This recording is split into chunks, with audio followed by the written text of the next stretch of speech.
Estamos viendo sobre la procedencia del juicio de amparo indirecto.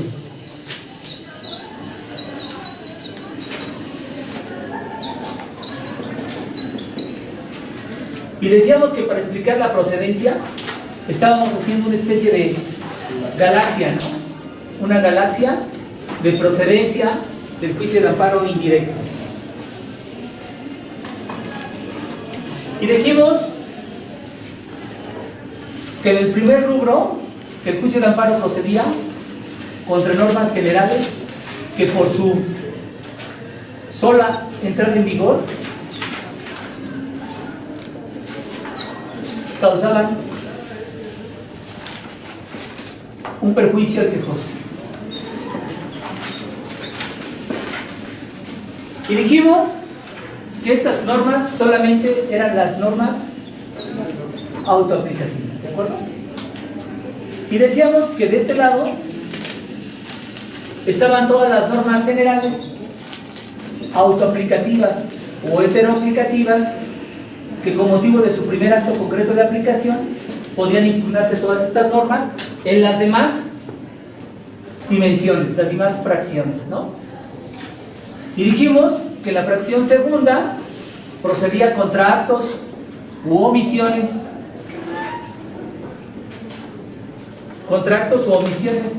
de autoridades administrativas, y que la ley decía distintas de los tribunales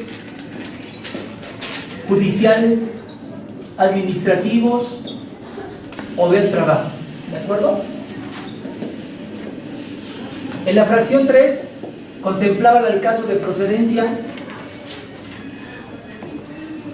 de los actos administrativos en forma de juicio, salud,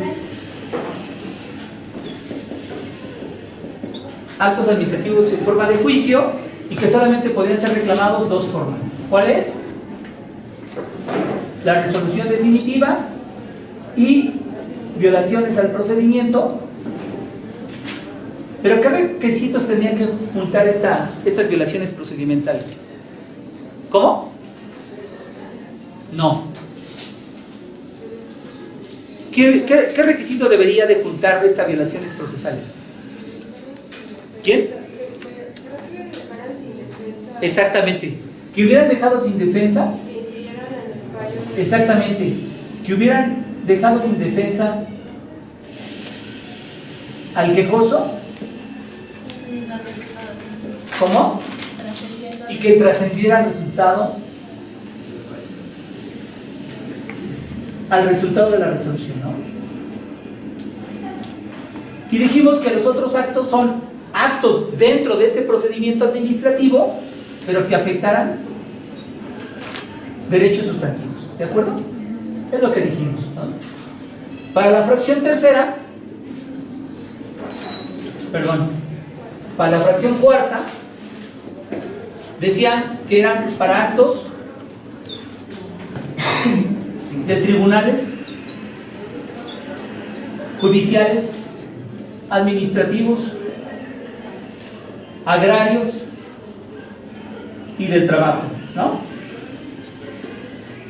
Y decían que eran actos fuera de juicio o después de concluido, ¿no?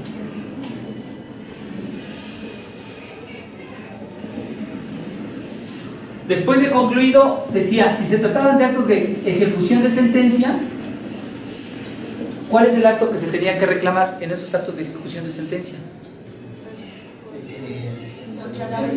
Contra la última resolución. Y entonces dijimos que esta última resolución estaba definida con la definición del propio artículo, ¿no? Y ya lo analizamos cada una de sus partecitas. Y además, ¿qué más se podrían reclamar? Las demás violaciones procesales. ¿Y estas violaciones procesales también tendrían algún requisito que cumplir? También, que hubieran dejado sin defensa al quejoso.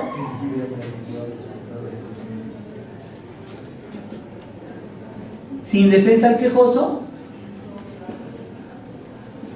Y, ¿qué más? Que trascendiera al resultado del fallo. Bueno, del resultado de la última resolución, ¿de acuerdo? Aquí, ¿qué otros actos después de concluido existían? Después de concluido hay actos de ejecución de sentencia, pero ¿qué otros actos hay? Cuando hay una condena. No. Hay actos, después de concluido hay dos tipos. Los que envían al archivo. No, esa es la última resolución. ¿Cuál? Lean su fracción. Los de ejecución.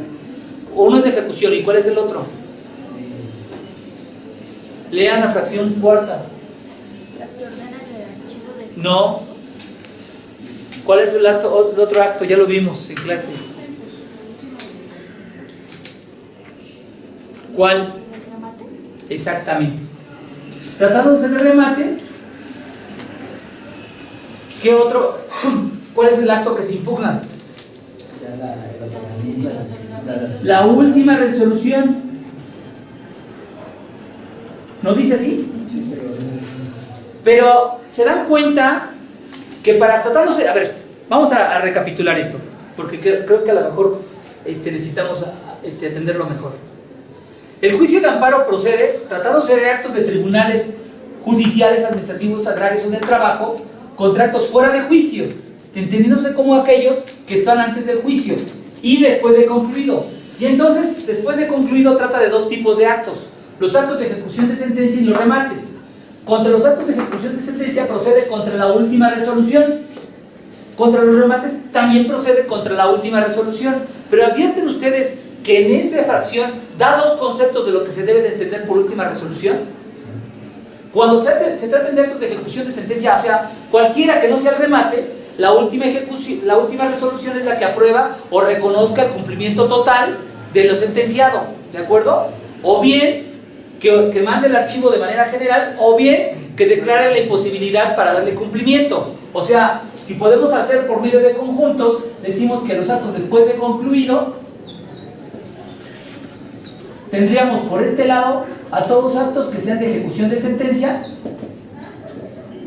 y tendremos de este lado a los remates. Y este y este tienen diferente concepto de lo que es última resolución. Para los remates, el concepto de última resolución es aquella que de manera definitiva ordena el otorgamiento y firma de escritura, ¿no?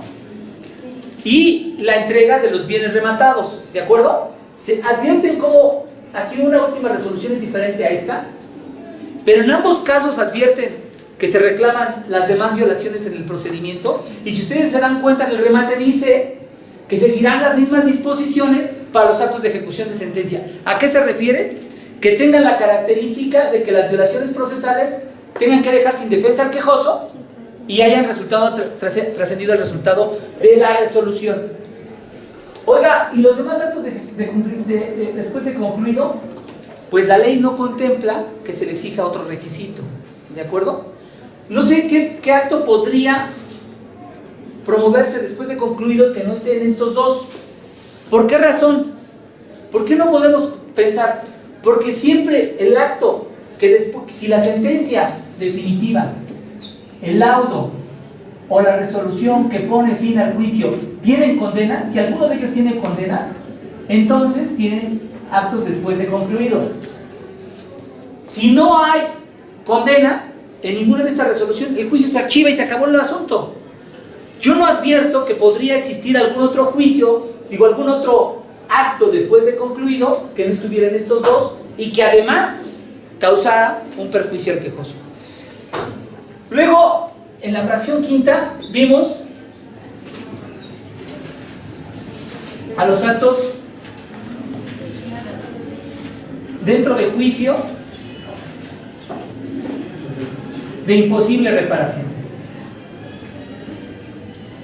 Y aquí nuevamente el artículo nos da una definición de lo que debe de entenderse actos cuyos efectos sean de imposible reparación. ¿Cómo lo define? Aquellos Ajá. ¿Aquellos que qué? Los que afectan materialmente derechos sustantivos. Dice, aquellos que afecten materialmente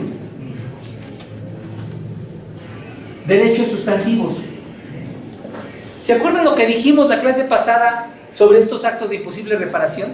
¿Qué dijimos que antes estaba concebido como qué? ¿Que afectaban qué? Exactamente. Y entonces yo les pregunto, un derecho fundamental, decía antes, que afectaban un derecho fundamental. Yo les puedo preguntar, ¿un derecho sustantivo es, un derecho fundamental es un derecho sustantivo? ¿Sí o no? ¿Un derecho fundamental es un derecho sustantivo? ¿Sí o no? ¿Sí o no? A ver, fuerte. Sí, ¿Por qué? porque es personal. Pues es a la persona por el simple hecho de que no es un derecho afectivo. A ver, ¿todo derecho sustantivo es fundamental? No, ¿Todo derecho sustantivo es un derecho fundamental? no, Dicen no. ¿Todo derecho fundamental es un derecho sustantivo? ¿Sí? ¿Sí piensan que es así? ¿Sí o no? Y yo les digo que tienen razón. Un derecho sustantivo, todo derecho sustantivo es un derecho fundamental. no. ¿Sí o no? ¿No me dijeron que sí? Y yo hasta les puse la palomita. ¿Todo derecho sustantivo es un derecho fundamental? No. ¿O todo derecho fundamental es un derecho sustantivo? Entonces, ¿cuál está bien? Yo digo que las dos. ¿Las dos? ¿Por qué? Porque estábamos viendo el viernes que los derechos, bueno, ya hablábamos de derechos humanos, pero era algo similar. Se dividirían en procesales y sustantivos. Exactamente. O sea, los derechos humanos pueden haber derechos procesales y derechos sustantivos, ¿no? Ajá. ¿Y luego? Entonces, como que ambos se contienen, ¿no? Si dentro de los derechos humanos están los derechos sustantivos, pero los derechos sustantivos pertenecen a los derechos humanos, ¿no?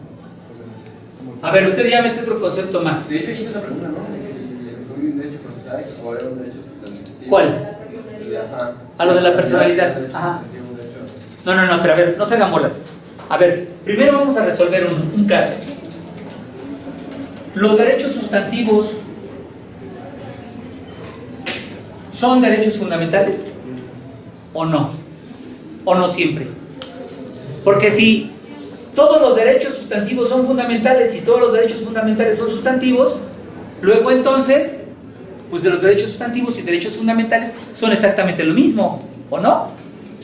Pero no es así. ¿Qué contiene qué? A ver, vamos a hacerlo por conjuntos. A mí me parece como que por conjuntos lo podemos entender. ¿Cuál es la bolita más grande? Es que les tengo que enseñar con bolitas y palitos. ¿Cuáles son la bolita más grande? Los derechos fundamentales, dice. ¿Quién dice esto? Alce la mano. Ahora resulta ser que nadie lo dijo. Si en la cámara parece que sí lo dijeron. A ver, 1, 2, 3, dicen que sí. 4. Ahora, y esos son los derechos sustantivos. ¿Sí? ¿Es correcto eso? A ver, ¿cómo? ¿Sí o no? A ver, volvemos a hacer otra bolita. Ahora, ¿quién no piensa que esos son los derechos fundamentales? Y esos son los derechos sustantivos. A ver, usted piensa que es así. 2 contra 4, ¿no? Entonces, por mayoría de votos, este tiene la razón. ¿Sí, no? Es la democracia, ¿no? Que no digan que no somos aquí demócratas. ¿Están de acuerdo todos? ¿Sí? ¿No? A ver, ¿por qué? ¿Cuál dice que no? El derecho sustantivo es... ¿Ese está bien o está mal? Bien. Ah, perfecto. 3. A ver, 4. 4, 5. ¿Qué más? Hagan algo los del otro lado porque toda la, como dicen, la cargada se está yendo para el otro lado. A ver, voten, por favor. A ver, ¿qué? Vota por la primera. 5, empates. Necesitamos a alguien que desempate. Usted. La segunda. 6. ¿Qué más? La segunda. 7. ¿Cuántos más? ¿Nadie más vota? La segunda porque dicen 9 que sí, bueno, entonces no puede dejar a su pareja e irse al otro lado. ¿Qué más piensan? ¿Qué más piensan? ¿Qué piensan? ¿Qué piensan? A ver, piénsele. Hay que desoxidar de vez en cuando esto. A ver, ¿qué piensan? Cambia su voto, se quedan con 4 y acá ya son 9. Bueno, a ver, alguien que vote de los 9 o alguien que vote de los 4, denme su punto de vista. ¿Por qué? Estamos discutiendo sobre los derechos fundamentales y los derechos sustantivos. Ya se sumaron más a esta parte. ¿Quién no piensa de esto?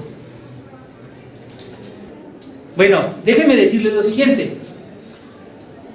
Esta fracción quinta dice que solamente procede el juicio contra actos dentro de juicio. ¿Cuáles son los actos dentro de juicio? Los que están después de la presentación de la demanda y antes de la sentencia definitiva o laudo o resolución que pone fin al juicio. Pero aquí dice que solamente procede cuando afecten, cuando sean actos de imposible reparación. Y dice y explica, afectan de imposible reparación cuando materialmente afecten derechos sustantivos. Y yo les digo, el viernes pasado vimos que antes se decía que cuando afectaba derechos fundamentales. Ahora dice derechos sustantivos. Entonces tenemos 3 opciones.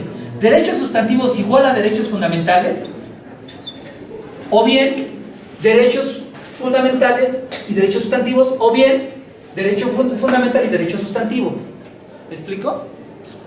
¿Cómo debe de ser? Es lo que yo les explico. Tenemos 3 opciones.